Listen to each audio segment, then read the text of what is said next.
Hey guys, welcome back to my channel. Please do like share subscribe करना बिल्कुल ना भूलना। तो चलो स्टार्ट करते हैं।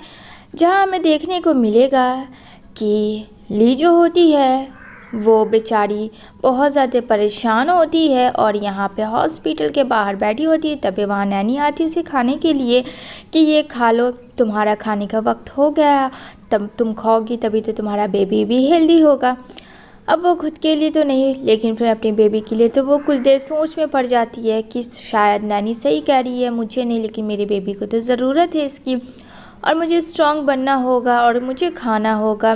तभी यहाँ पे वो बोलती है कि चलो खा लो। उतने में डॉक्टर आ जाती है जहाँ उसके ट्रीटमेंट का वक्त हो चुका था, और यहाँ पे वो भी बोलती है चलो अगर ली खा ली हो तो तुम्हें ट्रीटमेंट की ज़रूरत है, तुम्हें चलना चाहिए, अब तुम्हें मेडिसिन इंजेक्शन लगेगा। कहती है हाँ ठीक है। तभी वो वहाँ से जाती है हॉस्पिटल अपने रूम में। दिन वहाँ एक मिस्ट्रेस मैन आता है और यहाँ पे ली देख के काफ़ी डर जाती है, लेकिन वो कहता है कि तुम डरो मत, मैं तुम्हारे लिए आया हूँ। तो कहती है तुम कौन हो और तुम क्या चाहते हो। कहता है मुझे कुछ नहीं चाहिए तुमसे, मुझे तुम्हें एक लेटर देना है जो कि तुम्हारे डैड का है, वो उसके बेड पे फेंक देता है। इतना कह के वो वहाँ से चल देता है। यहाँ पे वो देखती है अपने डैड का राइटिंग जो कि उनका लिखा हुआ होता है, और यहाँ पे देख के वो एकदम से शॉक्ड हो जाती है कि ये क्या।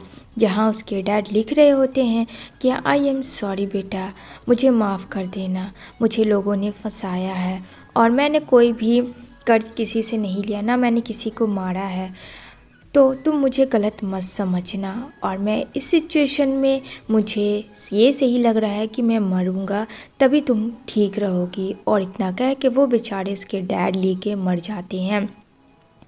जहाँ ली को उसकी यादें आ रही होती हैं बात कि किस तरीके से डैड ने उनसे हेल्प के लिए मांगा था और वो कुछ नहीं कर पाई थी क्योंकि लू यान जो थे उसके पास।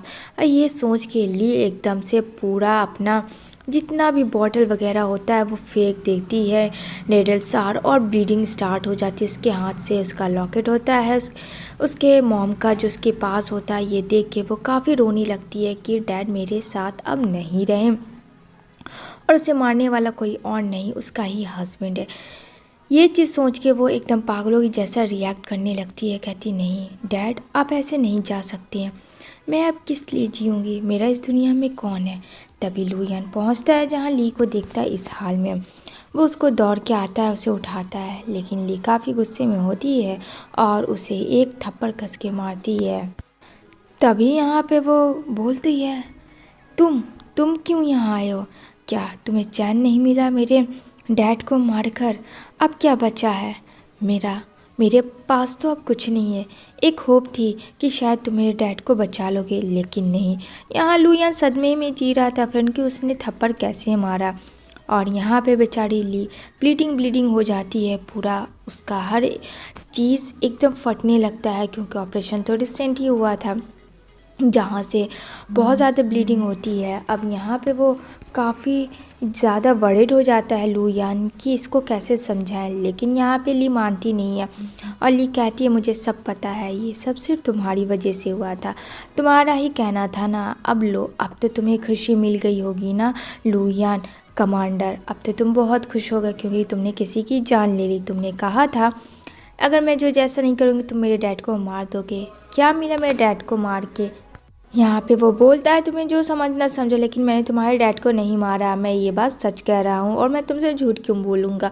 तुम हो ही कौन जो मैं तुमसे झूठ बोलूँ या तुमसे कुछ छिपाऊँ। यहाँ पे कहती है ये लॉकेट प्रूफ है जो कि मेरे मॉम की मेरे डैड के पास थी, और ये लॉकेट देखो ख़त्म हो चुकी है। क्या इससे बड़ा प्रूफ क्या हो सकता है। ये इस बारे में कौन जानता था, कोई नहीं, तुम और मैं, और तीसरा बंदा कोई भी नहीं। अब बोलो। वो लॉकेट को हाथ में लेके बोलती है। जहाँ उसके डैड जो मर चुके थे फ्रेंड, वो इन सब चीज़ों से बाहर नहीं आई थी और बहुत ही ज़्यादा तकलीफ़ में जी रही थी। यहाँ पे अब लू यान भी काफ़ी टेंशन में होता है कि उसके डैड तो मर गए, लेकिन सच में उसे पता ही नहीं है फ्रेंड क्या कि उसने मारा किसने। अब यहाँ पे वो अपनी वाइफ ली को बचाता है और कहता है कि ली इस तरीके से पागलपंती बंद करो, तुम्हारी तबीयत सही नहीं है।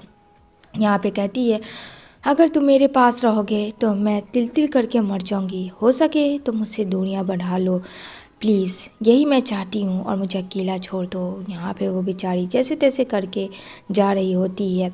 वो एकदम से टूट जाती है और बिल्कुल ख़त्म हो जाती है अपने डैड के जाने के बाद से, और लॉकेट को कस के हाथ पे पकड़ लेती है, जहाँ से काफ़ी उसके हाथ से ब्लीडिंग भी आता है फ्रेंड, लेकिन कोई फ़र्क नहीं पड़ता उसको।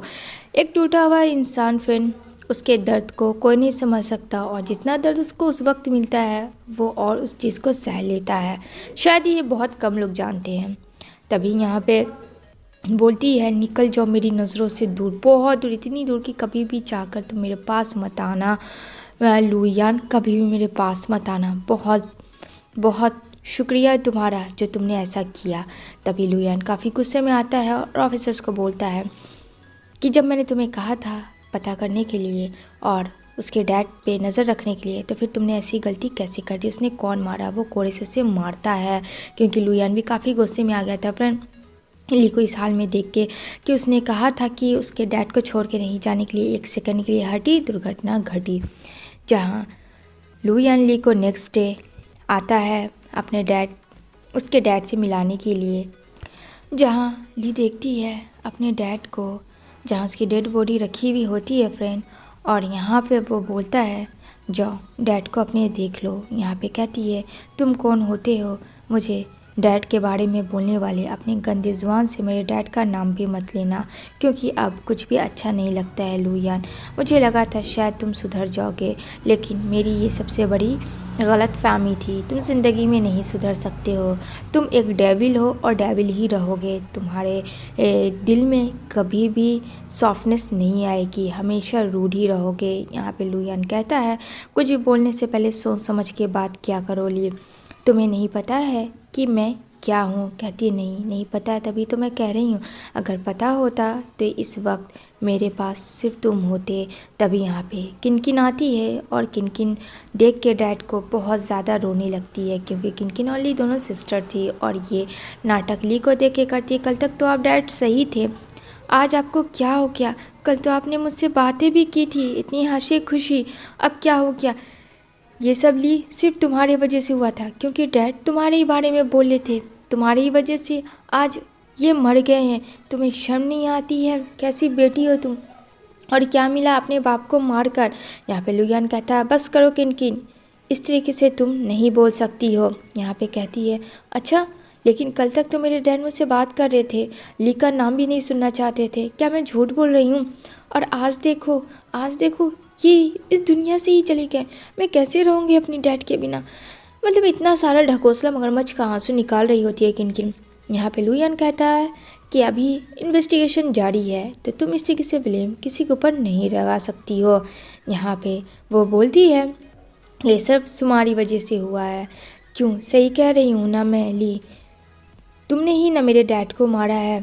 यहाँ पे लुयान बोलता है कि नहीं, ऐसा कुछ भी नहीं है, ये तो हॉस्पिटल में थी, और जहाँ तक मुझे पता है ये गलती मुझसे हुई है, तो इसकी इन्वेस्टिगेशन मैं ही इसके तह तक जाऊँगा, आखिर कौन क्या है।